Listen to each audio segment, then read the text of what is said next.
Bom dia, boa tarde, boa noite, pessoal.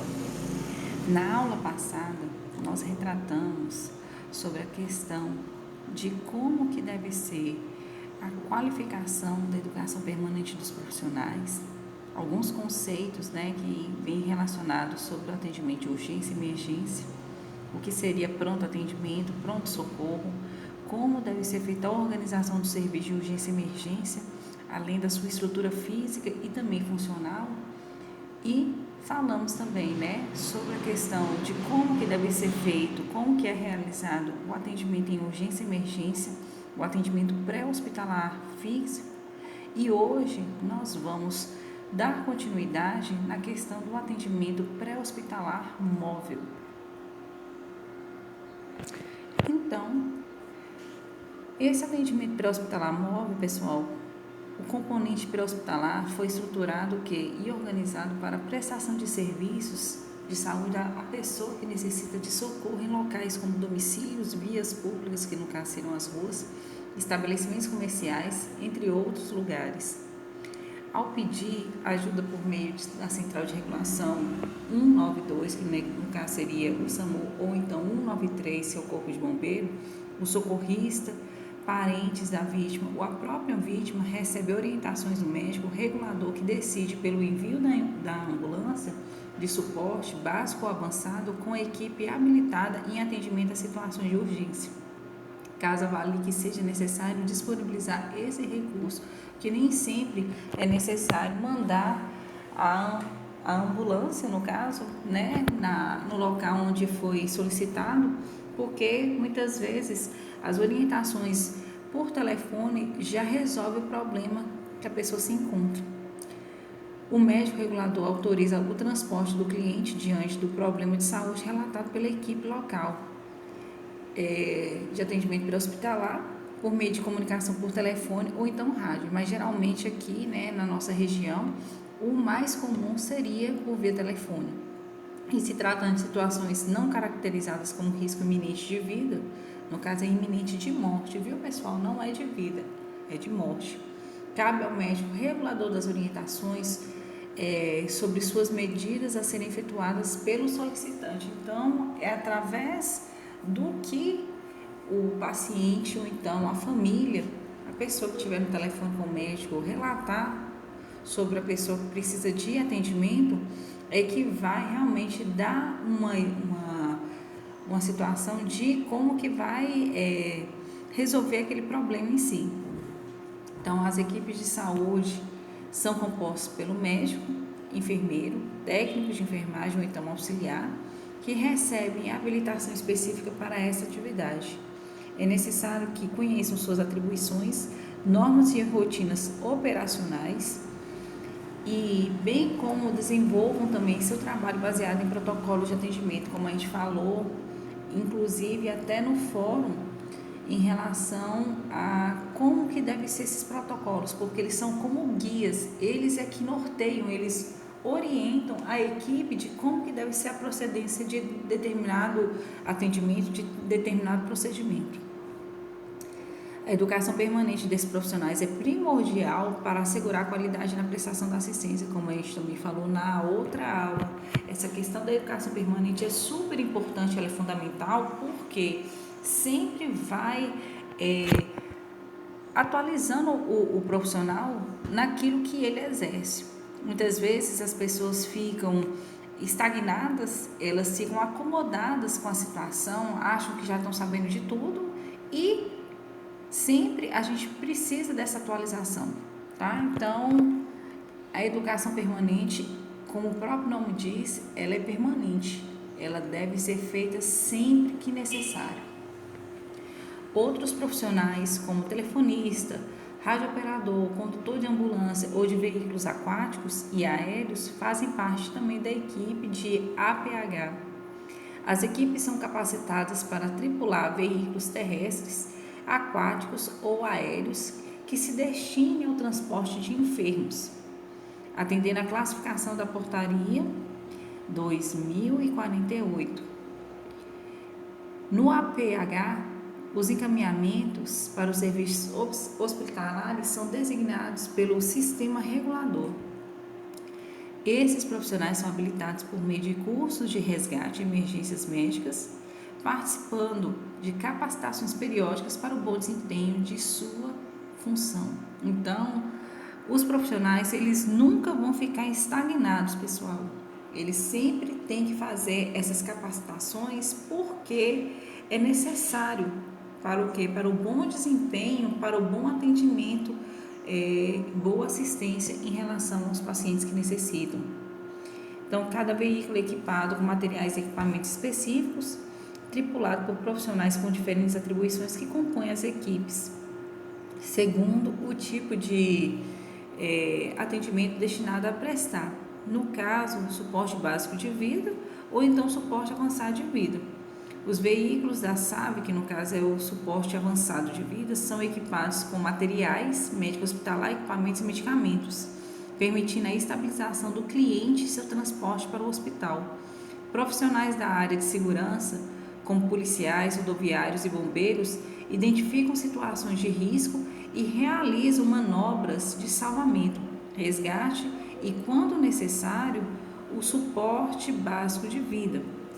Para a segurança dos profissionais do paciente, é necessário que todos os princípios de biossegurança sejam aplicados. É importante promover a limpeza terminal ou concorrente do interior da ambulância e a desinfecção adequada de materiais e equipamentos. Então, todas as vezes que a ambulância ou então que o outro transporte, seja aéreo ou aquático, ele for utilizado, deve-se fazer essa limpeza no transporte, porque pode ser um meio de contaminação, uma forma de vincular essa contaminação cruzada de um paciente para o outro que for necessitar desses meios de transporte, esse meio de locomoção. Então, por isso que é chamado, pessoal, atendimento pré-hospitalar móvel, justamente porque se trata dos veículos, dos meios no qual vai ser o atendimento do paciente até chegar aonde? Ao atendimento hospitalar, que é a nossa segunda parte. Então, as unidades de emergência hospitalares ou pronto-socorros oferecem atendimento imediato e ininterrupto aos pacientes adultos ou crianças em estado crítico ou potencialmente crítico. O atendimento hospitalar é definido por grau de complexidade, pode ser do tipo 1, 2 ou 3. Toda a infraestrutura referente a recursos materiais, equipamentos e medicamentos deve estar de acordo com as normas e compatível com o serviço de emergência. As áreas físicas são estruturadas conforme a complexidade do hospital, considerando-se, como havia falado, dos tipos 1, 2 ou 3. Assim, hospitais que recebem clientes de maior complexidade oferecem recursos humanos, materiais e materiais tecnológicos compatíveis com a necessidade de cada caso. A estrutura física adequada é normatizada pela resolução da diretoria colegiada, a RDC, da Agência Nacional de Vigilância Sanitária, que é a Anvisa. De acordo com a Anvisa, há necessidade de área física ampla, com número mínimo e suficiente de salas e quartos, ou boxes, que a gente fala, que no caso seriam caixas, box é igual no inglês, caixa, com divisórios para acomodar os clientes com conforto e privacidade. Essas dependências são projetadas conforme as normas estabelecidas pela legislação, como foi falada, por essa resolução aí, a RDC, considerando-se o fluxo também de pessoas que circulam no local. Esse fluxo é contando tanto com os profissionais, a quantidade de profissional que é estabelecido naquele setor, tanto quanto também ao número de pessoas que vão ter que ser atendidas e também o número de acompanhantes que podem fazer, a circulação, que podem ficar também naquele ambiente, se for o caso. As dependências são projetadas conforme essa legislação e essa área deve ter revestimento lavável em cor clara e com cantos arredondados, como também dispor de boa iluminação e ventilação. As considerações de segurança e conforto incluem um ambiente tranquilo com a minimização de ruídos e agentes estressantes. Então, quanto mais tranquilo, quanto mais claro, quanto mais, quanto menos rígido ou então um ambiente ríspido, quanto menos for, melhor, porque isso aí ajuda há estudos também em relação a isso. Quanto menos ríspido, né, for o ambiente, maior a possibilidade de recuperação também desse paciente. Então, tudo isso contribui para que ele se recupere, que ele tenha um processo de recuperação muito melhor e mais eficaz. Então, a unidade de emergência é caracterizada pelo fluxo intenso de pessoas que circulam nessa área em razão da rotatividade dos pacientes que procuram serviço devido à gravidade das condições em que se encontram, motivadas por trauma, afecções não traumáticas, alterações de comportamento ou entre outras. No caso, essa questão de trauma muitas vezes acontece por conta de acidente, pessoal, muito acidente. Por isso que a gente encontra vários pacientes graves também, assim, quando não tem leito, por exemplo, na UTI, eles ficam também no pronto-socorro para eles serem estabilizados, dependendo, eles também são direcionados já para a clínica cirúrgica, né? Aliás, para o centro cirúrgico, para poder passar por cirurgias, dependendo da gravidade do problema. Se não, eles ficam lá no pronto-socorro para serem estabilizados e até que eles consigam uma vaga no setor que realmente é de indicação de acordo com o seu estado de saúde. A variedade dos agravos apresentados por esses pacientes justifica a diversidade de profissionais que atuam nessa unidade, com uma equipe multiprofissional, composta por profissionais de enfermagem, assistente social, fisioterapeuta, os médicos de diferentes especialidades, entre outros, bem como a avançada tecnologia presente com equipamentos de alta precisão. Essa complexidade exige a capacitação permanente dos profissionais que nela atuam. Então, é por isso que nós temos que estar estudando constantemente, porque precisa desse conhecimento abastado, né, em relação à questão dos equipamentos, porque muitas vezes, né, pelo fato de ser equipamentos complexos e também bastante tecnológicos, a gente precisa ter esse conhecimento. E quem atua bastante nisso é a enfermagem, tá? Então, na estrutura organizacional do serviço, contamos com o responsável técnico de cada categoria profissional, que será o responsável em promover as capacitações em parceria com o Serviço de Educação Hospitalar. Ao realizar intervenções orientadas no tratamento e na prevenção de outros agravos, é fundamental a destreza, a capacidade de observação, de trabalho em equipe e o desenvolvimento do pensamento crítico orientado na tomada de decisão. Entretanto, o atendimento prestado com rapidez pode ser comprometido por fatores como fadiga, falta de atenção e desrespeito às normas de biossegurança e predispõe o profissional aos riscos de acidente e doenças ocupacionais. Então, tem que ter essa educação permanente até nesse sentido, pessoal, porque muitas vezes, por conta de se tratar de atendimento de urgência e emergência, precisa ser muito rápido, porque um segundo faz toda a diferença na vida do paciente, mas muitas vezes a gente peca em relação a nós mesmos, a nossa proteção. Então, muitas vezes passa batido essa questão de biossegurança, porque nós devemos ter cuidado com a gente, né? Tem que ter o uso constante de EPI, lavagem das mãos, o uso de equipamentos de proteção individual, porque é interessante e é super de nossa responsabilidade médica cuidar também da gente. A gente tem essa responsabilidade de cuidar do paciente, mas a gente também tem que ter essa segurança também para nós mesmos, tá? O processo de trabalho na unidade de emergência requer sólida fundamentação científica e prontidão no cumprimento imediato das atribuições por parte de cada profissional da equipe de atendimento. Ressaltamos, porém, que as situações imprevistas com as quais se deparam os profissionais desses serviços requerem atenção não apenas no aspecto técnico-científico. A equipe multidisciplinar precisa estar preparada emocionalmente para a vivência de situações limítrofes que impactam o serviço de urgência em relação ao binômio vida e morte. É algo muito complicado. A equipe que trabalha no setor de urgência e emergência, realmente, eles têm que estar com esse emocional bem equilibrado, no sentido de que a pessoa, ela pode realmente sobreviver, porque a ideia é essa. A equipe, ela está preparada para dar um suporte no qual a pessoa consiga ter a sobrevivência, né? Porém, essa mesma equipe também tem que estar preparada para a perda. Infelizmente, não são todos os pacientes que a gente consegue realmente salvar. E aí é que está essa questão do equilíbrio emocional. Então, algo rotineiro?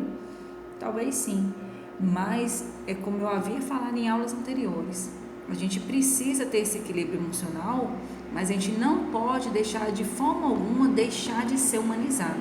A gente não pode ser robotizado, não achar que tudo é normal, que realmente o que a gente tem certeza nessa vida é a morte, mas a gente tratar da melhor forma possível e não colocar isso de forma tão natural que fica até insensível. É por isso que tem que ter esse equilíbrio. Então, o equilíbrio em lidar com essas situações tem a repercussão na vida do paciente e de seus familiares também, que se sentirão apoiados e mais seguros em relação ao atendimento que recebem da equipe. Então, esse equilíbrio vale também justamente para poder dar um suporte para a família, porque muitas vezes, como eu havia falado, a gente não consegue salvar o paciente, mas precisa ter um equilíbrio emocional para poder também dar um suporte em relação à família que perdeu seu ente querido.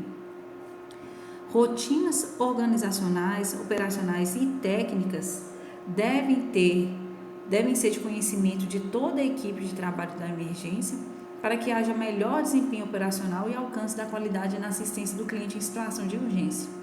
A qualidade da assistência prestada por profissionais que atuam no serviço de urgência está diretamente relacionada à capacitação técnica da equipe de emergência e à organização do serviço dentro da instituição. Protocolos institucionais devem ser implementados e atualizados a cada 4 anos e sempre que necessário. Então, pessoal, essa questão de organização da instituição requer organização da equipe, elas têm que estar bem casada mesmo, todos os profissionais em si, no momento de urgência e emergência, todo mundo saber o que tem que fazer, qual o seu papel naquele momento, além de ter o suporte material, né? Ter o DEA, os medicamentos necessários, saber o que realmente cada momento requer. Então, por isso que tem que estar bem conciliado, tem que estar bem casado mesmo, cada profissional sabendo a sua função naquele determinado momento, porque tudo isso contribui para o quê? Para a sobrevida do paciente. 1 segundo faz toda a diferença na vida do paciente quando ele se encontra nesse quadro de urgência e emergência, tá ok? Então, agora nós vamos passar por essa questão dos aspectos legais dos socorristas. Então, a primeira parte é a questão da omissão do socorro segundo o Código Penal brasileiro. Então, de acordo com o artigo 135 do Código Penal, deixar de prestar assistência quando possível, fazê-lo sem risco pessoal, a criança abandonada e extraviada ou a pessoa inválida ou ferida ao desamparo ou em grave e iminente perigo, ou não pedir nesses casos o socorro da autoridade pública. Qual é a pena? Detenção de 1 a 6 meses ou multa. O parágrafo único fala que a pena é aumentada de metade de omissão resulta pela lesão corporal de natureza grave e triplicada, no caso, se resulta em morte. Então, assim, nós como profissionais, nós não podemos ser omissos de acordo com aquilo que seja das nossas atribuições. É lógico que nós como enfermeiro, né, como equipe de enfermagem, enfermeiros, técnicos de enfermagem, nós não podemos também fazer aquilo que não é de atribuição nossa. Não podemos fazer, por exemplo, o papel do médico, mas aquilo que condiz a nós, por exemplo, a pessoa está tendo uma parada cardiorrespiratória, nós podemos fazer as compressões? Podemos e devemos, tá? Se a gente está vendo uma situação de perigo lá, a gente vai atuar como um profissional da saúde, mas que condiz aquilo que a gente pode fazer. Nós não vamos fazer nada que não seja da nossa competência, da nossa atribuição, ok? Quanto à omissão de socorro segundo a Resolução 301 de 2007 do Código de Ética dos Profissionais de Enfermagem, quais são as nossas responsabilidades e deveres? De acordo com esse código, no artigo 22 devemos o que? Disponibilizar serviços, né, seus serviços profissionais à comunidade em caso de emergência, epidemia e catástrofe, sem pleitear o que? Vantagens pessoais. Nós estamos vivendo justamente um momento de quê? De epidemia, no caso, essa pandemia, né? Não é nem epidemia, porque epidemia é local, pandemia é quando isso acontece no mundo inteiro. Então, mais do que nunca, vocês percebem nos jornais, percebem nas redes sociais o quê? Que a enfermagem, ela está muito atuante. Dificilmente você percebe assim, né? Felizmente, de certa forma, essa pandemia aconteceu e vários profissionais estão atuando, até aqueles que estavam assim, né, com essa questão de desemprego, eles começaram a trabalhar porque precisa de uma quantidade muito maior de pessoas trabalhando nesse momento, porque o número de casos aumentou muito, né, nos últimos tempos, mas assim, por conta da vacina, felizmente deu uma equilibrada, mas há necessidade de contratação, há necessidade de uma mão de obra maior em relação à enfermagem por conta de quê? Dos cuidados que devem ser prestados. Então, assim, é responsabilidade da gente trabalhar nesses casos de emergência, de epidemia, quando necessário, né? Quando se é solicitado, porque como logo quando vocês formarem, vocês também vão fazer o juramento. E a gente jura que a gente vai ter que fazer as nossas... vai ter que fazer realmente o nosso trabalho, vão ter que fazer aquilo que foi jurado, que é salvar vidas, cuidar das pessoas. Então, não tem por onde correr. E se a gente não fizer, a gente responde criminalmente, a gente responde também com as penalidades que existem também no Código de Ética também da enfermagem, tá? Em relação às proibições, pessoal, nós temos no artigo 26, negar assistência de enfermagem em qualquer situação que se caracterize como urgência e emergência. Então, nós temos que fazer, como eu havia falado, de acordo com a nossa competência, com a nossa atribuição, tá? E o artigo 129, que conta que a pena de cassação do direito ao exercício profissional e aplicável nos casos de infrações ao que se está estabelecido nos artigos 9º, no 12º, no 26º, 28º, 29º, 78º e também no 79º também do artigo que é do Código de Ética. Então, eu peço até que vocês procurem lá no Google Código de Ética da Enfermagem, que vocês precisam estar bem estabelecidos na mente de vocês o que é de nossa competência, de nossa responsabilidade, quais são os nossos deveres e também as proibições em relação ao nosso ofício, tá? Então, desejo a todos vocês uma ótima noite, um ótimo dia, uma boa tarde, estudem, fiquem com Deus e não se esqueçam, a luz do mundo é o poder do conhecimento.